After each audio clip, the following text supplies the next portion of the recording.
Welcome, Crystal. Thank you. Happy to be here with you today.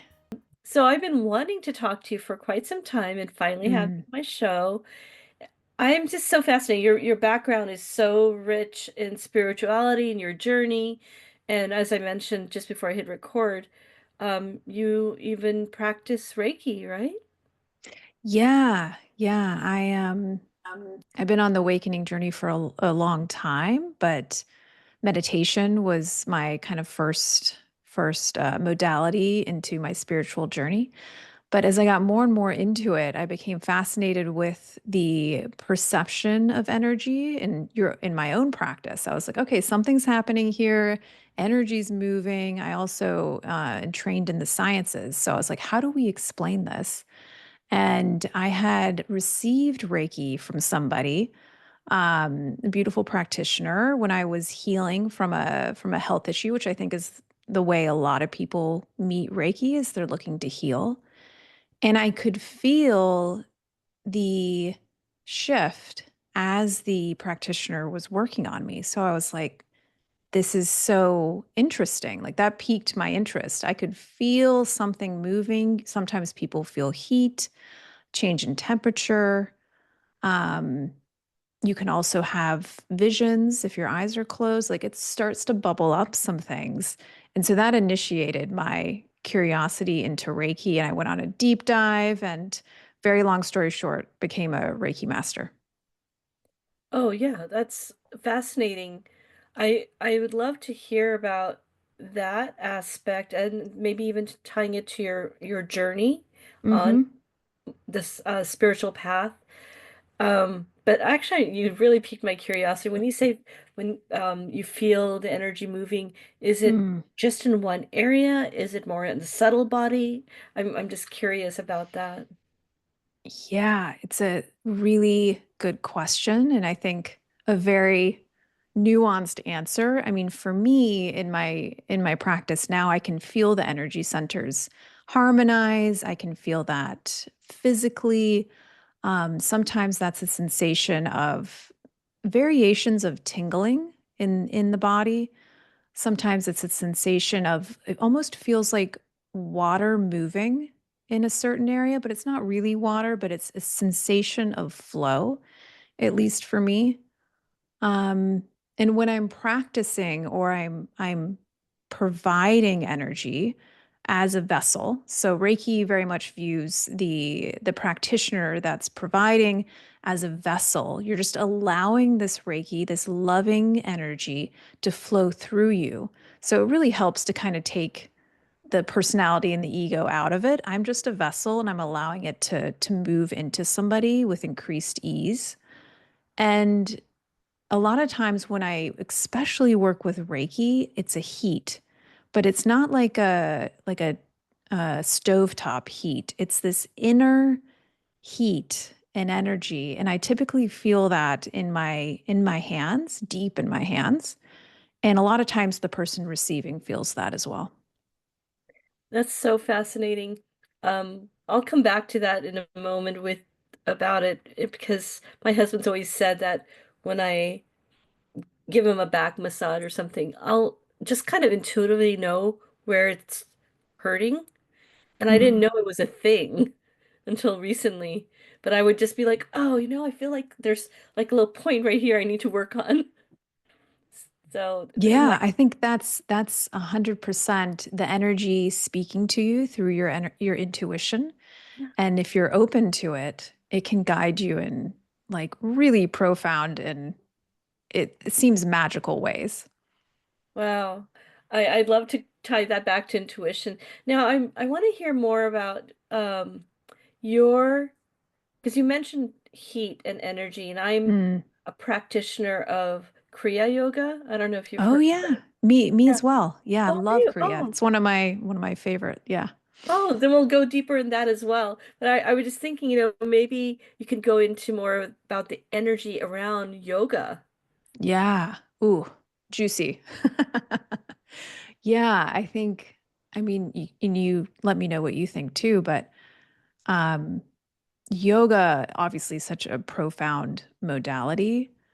And what I love about Kriya and Kundalini yoga is that it's really this beautiful harmonization between the spiritual body and the physical body. And so, at least for me, it's not as much about the stretching and the movement, although that is a part of it and a very helpful, powerful foundation. It's about this awakening of your spiritual body, your energy bodies, and your energy centers, chakras, whatever you want to call them, but there's this intersection between the physical and the spiritual. And it feels like to me with Kriya and Kundalini especially that it's working with that intersection and awakening to your spiritual superpowers, I like to call them. Yeah. But it's a very potent practice, and I credit it with helping me heal from severe illness. So it holds a very powerful spot in my heart.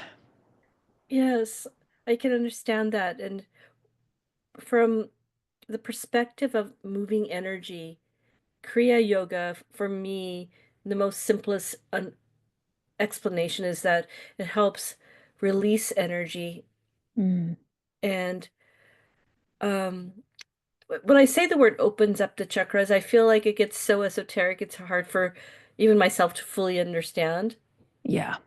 But it is about moving energy, but Hmm. through meditation.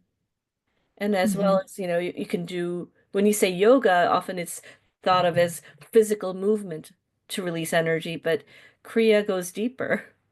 Yeah. Yeah. Have you ever experienced the I think you could call it Kundalini awakening, but that movement through the spine is that been a part of your practice? Um, I'm conscious of Mm, um I've been told that the way to truly practice the techniques is to go deep in the spine. And being the cerebral kind of too much intellectual person sometimes, I'm at the crossroads because I what I practice is very esoteric, but intellectually I'm too cerebral. So sometimes I'm my own worst enemy because I'll be like, how do I get into the spine? Because it's a yeah. right?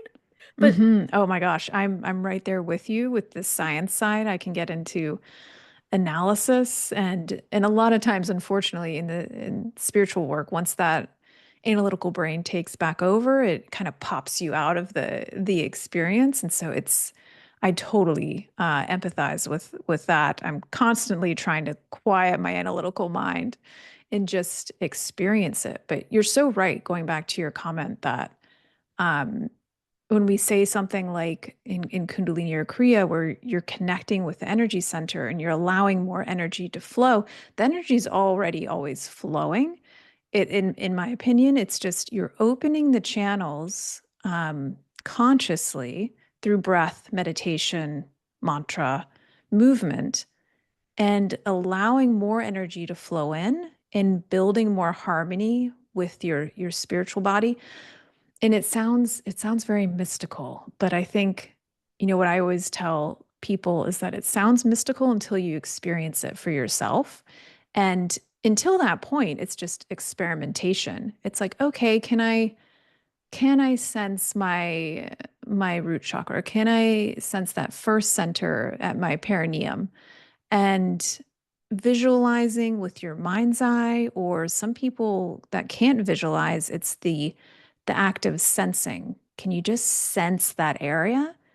And you kind of start there, and then once you have that moment where the mystical becomes practical, then you're like, oh, now I get it on another level.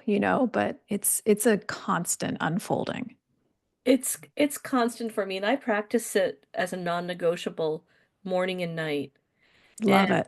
it's been part of my lifestyle my whole life. Only as I've gotten older, I've gotten a little more I want to use the word intentional. Like I'm a little Mm, mature about my understanding of it or approach to it.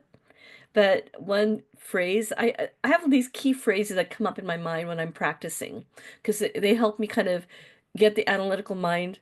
to say, okay, I gave you just enough information, now stay quiet. One of them is where attention goes, energy flows. Love it. Yeah. And sometimes my mind will be like, what's happening? Let's get in on the action. Are you doing enough? And I'm like, just shut up. The energy is flowing. I love that. But it's subtle. Yeah. Yeah. Yeah. One thing I say to myself, especially when you come up against that resistance in the analytical mind or even in the body, especially in meditation, when you're sitting there and your mind's, you're thinking about your grocery list or the meetings I have later, or um, I have this twinge in my shoulder that all of a sudden I didn't realize was there. It's this constant feedback a lot of times. Um, but one thing, and it sounds so simple, but for me, it was a big breakthrough in my spiritual practice, is I'm not going anywhere. And I would say that to myself. We're sitting right here. Like, even if my mind is moving thought to thought without shaming myself or judging the thought, but also asserting to my mind and my body, we're not getting up until this meditation's over. And it's so interesting to me how the body will start to trust you and respond and stop resisting as much. But that took me quite a bit of time to get to that point. I agree. It's taken me a long time, and it's very subtle micro improvements. Like Yes. I don't even say 1%. It's a fraction of 1%. And Yeah.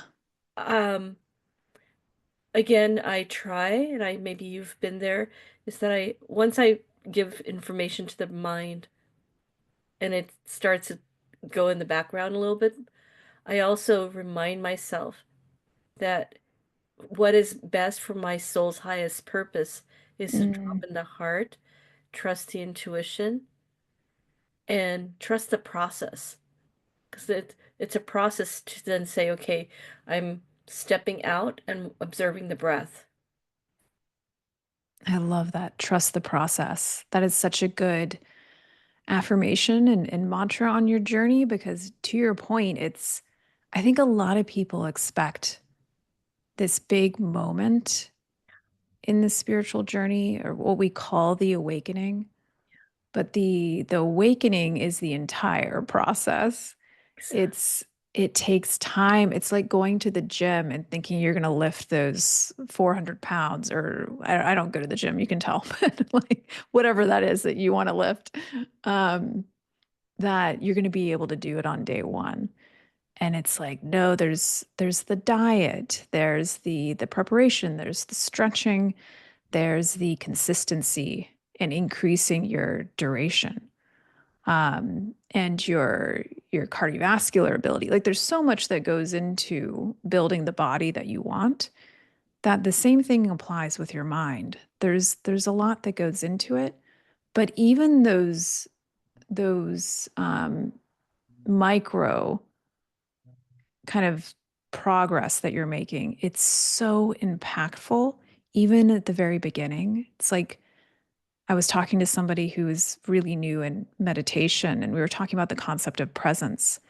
And he was like, I think he had a moment where there was space, just this little bit of space, a little bit of a visual as well that was really calming in his mind's eye. And I'm like, that's why we do what we do, is for that moment. And you can start to expand that and expand it, and you can sit in it for as long as you want at some point. But yeah, it's a journey, but it's such a worthwhile journey. I think the ultimate journey, honestly. Oh, there's so much you said that just created this space in my head of information like, oh, I have to share this with her. One is like often when I want to describe the analogy of that peace that is felt, that Mm, euphoric level of presence. There's a metaphor that I use, which is almost like a digital metaphor. Like, let's say you're zooming in on a picture or zooming in on a bit of music and you take your fingers and you keep expanding on the screen with your finger and you get to that one little tiny microscopic space, whether it's in the music or the pixel. That's kind of like what your mind is doing. It's like expanding everything. Then you see and feel that space. Does that make Mm, sense? it does. Yeah, Yeah. that's really beautiful. It's seeing it's seeing through the fabric, as Alan Watts says, the fabric of the universe itself, which is you.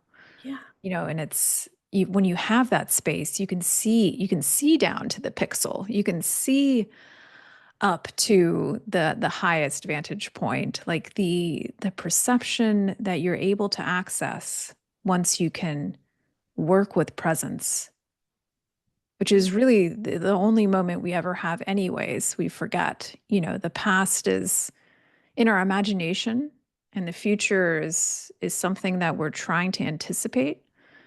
But like the moment of presence, you're not making any assumptions. You're just aware of that pixel, and there's no judgment around it. The deepest presence, and I that transcendent dimension. I mean, the ultimate fascination that I have is of those levels of consciousness, because that's really what you're doing is you're shifting the level of consciousness that you're operating in Yeah. from this dimension into a higher dimension. And then when we think about it, then I mean, I'm reminded just the way you were describing it as well, is that then time is really just a human construct. Mm. And these concepts of what really we think of as past, present, they trigger fear, which is on the mind and ego level, which distorts information. Ooh, yeah. So the moment we're able to really get into that space, Hmm. that's where that bliss lives. And what if it's all bliss? Oh my gosh, I got chills. What if it's all bliss? What if it's all bliss? Of course. I Well, then love that. then all I have to do is turn on my iPhone or listen to the news, which I try not to. Yeah, I mean, what you bring up is so timely and important. And I think so many people, myself included, have been struggling with this, which is the moving into the past and the present as though it is, especially the future, is already written.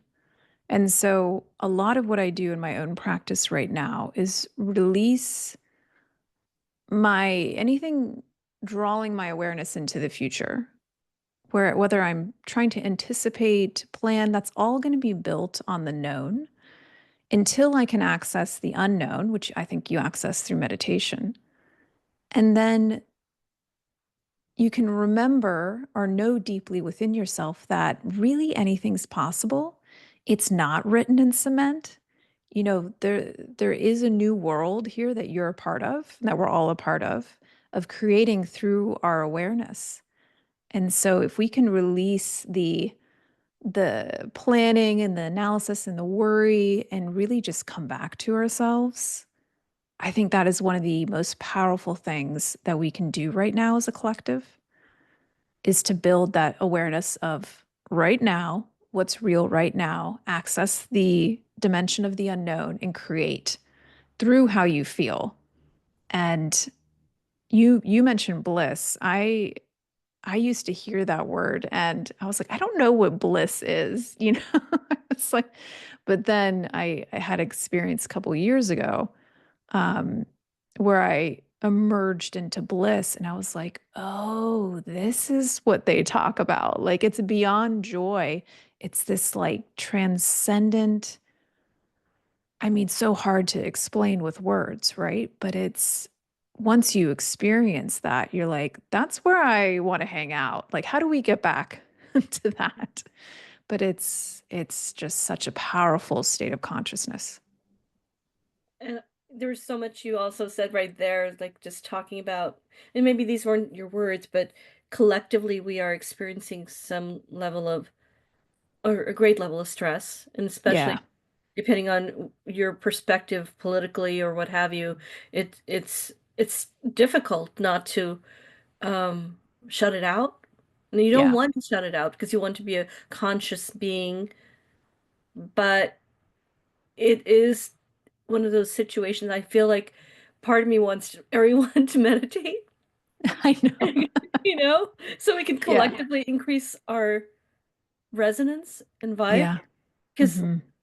and again, this sounds hokey, and the analytical mind wants to like beat me up and say, no, this isn't true. But, I hear, well, your perspective and where you place attention shifts your Hmm. reality. And so if you were to start focusing on that space, that energy where peace and presence resides, Hmm. expanding on that, then what if we're able to shift the reality collectively? What if? What if, right? I What mean, if? I'd Yeah. like to believe that. I think it's a really powerful thing to contemplate, Yeah. which, you know, and us spiritualists, we love to talk about quantum physics. And I was lucky enough to, one of my events, a quantum physicist from Stanford came to one of my events, and I was like, can we talk? Like, can we have a conversation? Um, and really what we're talking about when we talk about the unknown in the field of possibilities, which is a spiritual term for what we now know to be the quantum field. Um, and in that field, there exist waves. So they haven't yet differentiated. They exist as wave and particle. They're all literally all possibilities. And we now know, we now know for a fact that observation, and this is the big debate in the scientific realm right now, some level of observation, we don't quite understand exactly what that is, causes the state to shift and become a particle. And the wave is the possibility. So when you talk about where your focus goes, energy flows, I think there's a reason why we have that saying. And I think we're starting to understand scientifically why that is. And the more we understand it scientifically, the more it's kind of reaffirming, which is interesting how that tends to happen. So I think it's something really powerful for people to contemplate. And you can talk about, many worlds theory and timeline jumping and whatnot. But if there is some element of what we perceive through our limited human senses as our reality could be shifting based on what we're observing. And observation may be a form of thought, I would say, emotion, maybe even more so. That becomes very interesting for us to take seriously. And if that were true, this is what I love to think about. If that were true, really that where your focus goes, energy flows, how would you live your life differently? That's a very big question. And that ties into something that I've been giving a lot of, no pun intended, energy to in the last few years of my life is something I'd heard about from my guru. My guru is Paramahansa Yogananda. He's No way. yeah, Yeah, very, I'm very, very yes, he is very much at least one of my guides. Very, yeah, I have a whole story we could talk about with him, but yeah. yeah. Let's do that. Yeah. So I wanted to. I so he. Oh gosh, I lost my train of thought. What was I saying? It was something that he talks about. Yeah, you were saying your guru talks about It was energy flow yeah, and it was something you focus. had just said, and I was going to. Oh gosh, the thought just escaped me. Maybe I'll come back in a moment. But you had just said something, and I think the general point I was trying to make is that we we gosh, we create our energy. I mean, we create Hmm. we create our reality based on our thoughts. And I've been hearing this, your thoughts have power. And he talks about that. And Hmm. I've been a disciple from a very young age. But Mm. I remember at a young age, I would listen to things. And again, the analytical mind would say, well, why? Why? Everything was the why. Yeah. And like watch your thoughts. I'm like, I remember that from a young age. I read him saying that. I go, well, what am I supposed to do? They're my thoughts? Because I don't feel like they're my thoughts. I'm like watching these thoughts and you're telling me to watch them and I don't like all of them, Yeah. right? But Yeah. now I have a different perspective on it. Yeah, there's collective thoughts that are probably entering my psyche. There's thoughts that I have that are unconscious. And there are thoughts that are looping thoughts I need to shift out of because Mm. it's an energy that's going to only sometimes bring me down. Yeah. How do we manage these thoughts? Because thoughts are energy. Everything is energy. Yeah. Yeah. Thoughts are, I mean, that's kind of the, I mean, it's an ongoing, I'm constantly working with my thoughts, even after being a meditator for long time, over a decade, daily. And so that's that I think people can also rest easy that that's, I mean, I don't know if rest easy is the right word, but it's always going to be something that you're interacting with because we're in the human form and our personality in this dimension of time and space. That's how we orient to this reality is through thought. So it's not about getting rid of the thought. I think it's about transforming the thought into something that serves you. And the first part of that is, as you well know, is building the awareness in the first place of what it is you're actually thinking. And I think a lot of times when people first get into meditation, they're surprised.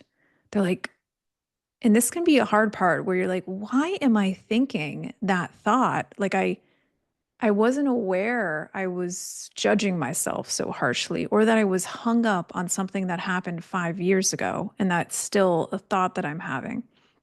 So, step 1 is just without judgment to the best of your ability, is becoming aware of those thoughts and realizing that I forget what the exact percentage is, but I want to say it's close to 90%, if not more, of our thoughts each day are repetitive. The repetitive loops of thought, literally pathways in our brains that we're used to walking down that are constantly going. And it takes some effort to change those pathways. But as you build the awareness, the cool thing is once you have an awareness of a thought, you've already transformed it, whether you know it or not. Like once I've realized I'm thinking about something that happened last year and I'm worried about it, I've already transformed that thought. So I think that's really important and helpful to remember. And then give yourself so much grace because you're having to work with your biology, which is your brain and your neural pathways. And, at the end of every day for me, when I'm doing my evening meditation, I like to think about, okay, what thoughts have I wired today that feel really good? And which ones do I want to leave behind? Which ones am I going to rewire tomorrow? And I think about that at the end of the day to kind of wipe the slate clean, um, and feel very satisfied with my efforts because it's not always, the process of awakening. Well, I think a lot of people like to think is just like straight up, but it's really a spiral and you're kind of going around and around, but you really are elevating, even when you might not know it. You're still building a new foundational layer of consciousness even if you think that you're struggling at certain times or plateauing at certain times. So that's a very long answer to your question. Oh, I love the way you articulated because I completely got it. I feel like the my progress, so to speak, sometimes feels like no progress. Yeah. Or I feel like, gosh, I'm so slow. I've been exposed to this my whole life, and I've been iteratively micro chipping away at techniques and practices, and it's non-linear. Hmm. Um, what's helped me is understanding, awareness, like you were saying, also integrating new pieces of knowledge that is coming to our generation, like neuroplasticity. As soon as I understood that, then rather than getting really mad or frustrated, I often remind myself, okay, it's the mind's job to do X because we are in the past, you know, in survival mode, and the brain has been genetically programmed to help us. And that's why there's negativity and fear.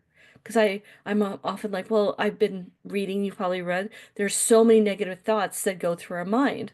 Hmm. Where do they come from? Why are they there? I don't want to be negative, Yeah, none of us do. But it, to right? your point, it keeps us safe. Our lizard brain or the limbic system is designed to anticipate things that could hurt us. And it Mhm. makes total sense that we have that capacity. Um, but I think the evolution is that you build the ability to choose what you think is dangerous. And that goes for both like thoughts as well as the physical experience. Mhm. Um, that you can say, you know what, that email that was like somebody was a little, sassy or whatever, is that really something that needs to activate my nervous system and that I need to develop a story around? Or can I release the judgment and let it go and send compassion, both for myself and the other person? So I think the awakening journey is so much an increased ability to choose what things mean and how you think about them and how you feel. And that's the transformation. Yeah. And recognizing that that micro effort you're making is like you expressed it so beautifully earlier, that the shift is occurring, the neural pathways are being set. And I love what you said earlier about how the fact that, let's say you think something and you're like, I, I can think for myself, like, gosh, I didn't handle that well. Or why do I go into this loopingness? And I've done that in every predicament in life where it's leading me to this point. Well, the fact that I thought about it, maybe I'm now breaking the cycle.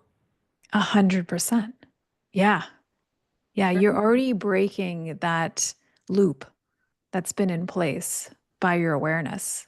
So that's what it's all about in my mind.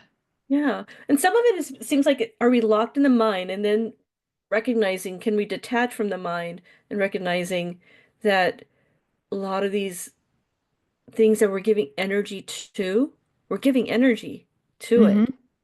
And what if we could rechannel that energy? Like you as Reiki master must really get that. Mm. We can rechannel that energy to our heart space, our Oh my God. intuition, Yeah. right? That's such a good point that you bring up. And I like that you use the word rechannel. I love that rechannel because that is what happens. It's like, it's not one thing happening and then, you have awareness of the thought and then, it's, I don't know if I'll say this in the right way, but it's all happening at once. And when that happens and you start to rechannel this energy, that's when you start having mystical experiences or big breakthroughs in your meditation that you may not have seen coming, because I think a lot of times people don't realize that's what they're doing is rechanneling that energy. And if you're channeling it into your spiritual practice, for example, or your creative pursuits, like if you're writing a book or developing something that you've always wanted to develop, if you're releasing the heaviness, which is the lower vibration, that allows that wave to become something more, we call it a higher vibration, which has more possibility and so much more energy. So I think that's where, I had I guess you could call it spontaneous Kundalini awakening in meditation. Um, back in 2010 or so.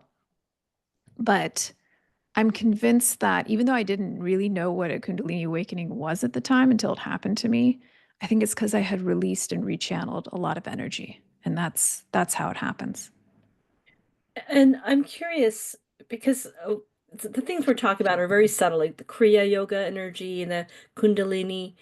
When you Mm. had your experience, was it an energetic flow through the chakras, or was it a just, I don't know, like a nudge, or was it a like, I don't know, like a spark, like, hey, I should do, and then fill in the blank.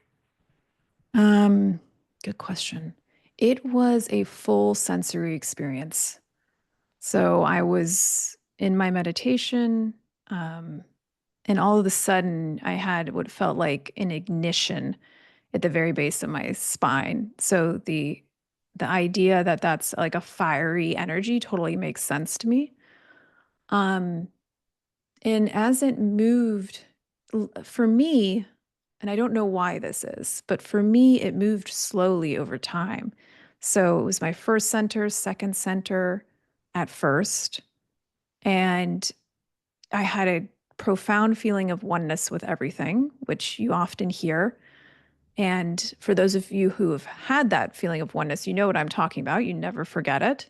It's no longer a conceptual understanding of oneness, it's a knowing. And then everything changed from that point on. And then over the years, it moved into my third center, my heart. And I asked one of my teachers, I was like, why is it hanging out in my heart like for a while? And and he was like, well, the heart's not a bad place to hang out, is it? And I was like, okay. So I felt, um, I felt like for my process, that was really, really great. And for me, when it moved into each center, I developed a deeper understanding of that center. And there was a different experience in each one. And one thing I like to tell people, because it often starts in the first center and it can feel like a sexual experience, to be honest with you. And I was talking to, I had called up at an ashram and I was like, can I talk to somebody about this? Because I don't, and they explained to me, and I love sharing this, is that it's not necessarily sexual energy. It's that center, which is a plexus of energy that's interacting with nerves, is overflowing into the tissues and the nerves around it. And sure enough, they were totally right. Like when it got to my solar plexus, I got nauseous because it was so much energy that it was affecting the tissues around that center. And of course, you have spiritual, mental experiences that happen with each one of those mini awakenings, you could call them that. But yeah, that was a wild experience that you can't really explain until you experience it. How long did it last for you? It's still going. Yeah, yeah. Yeah, yeah. It moves, and I think it'll be a lifetime of developing a relationship with how that energy moves. Yeah, Yeah. I think it's a blessing because then you're more present and aware of something that's so much bigger than you. yeah, And I think especially again, going back to the climate of things in our world these days, I think we need that reminder. yeah. Absolutely. You're so much more powerful than you think you are. And you're Yes. not even really who it is that you think you are, because that's built off the known. And I think that's one thing that's so powerful on the spiritual journeys when you release fear. And, we can talk quite at length about the fear of the awakening, right? Because it's not going to come on in a way that you expect, because then that would be the known. And so there has to be, especially once that energy gets to the crown. I mean, you're jumping off the cliff into the abyss and letting go of everything you think you know about yourself at that point. But even a little bit of the release of the fear of the unknown will greatly impact your ability to cultivate that awareness and that energy. But I agree with you. I think right now, I really do believe that something's happening on the collective level as far as an awakening. Um, and we're a part of it. And I'm very happy to be here actually at this time on the planet. It's a very interesting time. I mean, I would suppose every generation somebody says this is the interesting time, but I feel like this is the right time for me, This is the yeah. you know? Yeah. I think this Um, is a unique time in our species history. yes, yes. And just seeing it unfold. I definitely would love you back in the future because I feel like Yes, this was anytime. like the totally groovy, cool conversation that I can't have often unless there's Yeah. a guest like you on my podcast. But I have to ask, Yeah. okay, two or three things before we Mm. wrap up. Um, one, I want to know about SoulPod, Oh, yeah. and I want to know more about what you're doing at the moment and Yogananda. Mm. Oh my gosh. Yeah, that's Yogananda, a teacher that I was learning meditation from, mentioned the autobiography of a yogi, and that book changed my life. I mean, it's so coded. If you haven't read it, I highly recommend it. Um, and I felt a kinship with him on a lot of levels and started to practice Kriya Yoga, started to build a meditative relationship with him on a couple levels. Oh no. Oh, sorry. I've got a meeting coming up and it just popped in here. Um, and so, when I was very sick, I had a near-death experience in 2020. And this is a longer story, but I had a moment where I wasn't sure if I was going to physically pull through, and I could see the timelines. I could feel the different timelines where I did pull through and I maybe didn't. And I had to, at some point, just surrender in a way that I had never surrendered before. And it was very scary. And as soon as I surrendered, and again, this all happened at one time, talk about rechanneling energy. I had the experience of surrender profoundly. And something came into the room and was there. And I'm quite sure it was him and his energy. It's what it felt like. And I could feel the activation of my first center, my third eye, and my heart. And it was just this profound, mystical healing experience when I was in between worlds. And I knew I was going to be okay from that point on. So I have a very personal kind of maybe unique, and I'm sure we all do. I'm sure you do relationship with him. But I think he's doing amazing work in the spiritual realm for us. And Absolutely. then SoulPod. So real quickly, SoulPod is I'm the founder and CEO of SoulPod. And so when I retired from biotech, which is my second love, I wanted to build something that was for those of us who want to go deeper into our spiritual journey and maybe embrace the mystical a little bit more than we have. I think the science is great and the mindfulness is great, but I wanted to bring in more of the woo-woo, to be honest with you. And so our content in SoulPod is built into journeys. So it's not a big catalog. We take you through personalization process and we figure out what breath work, what meditation, what themes are you working on right now.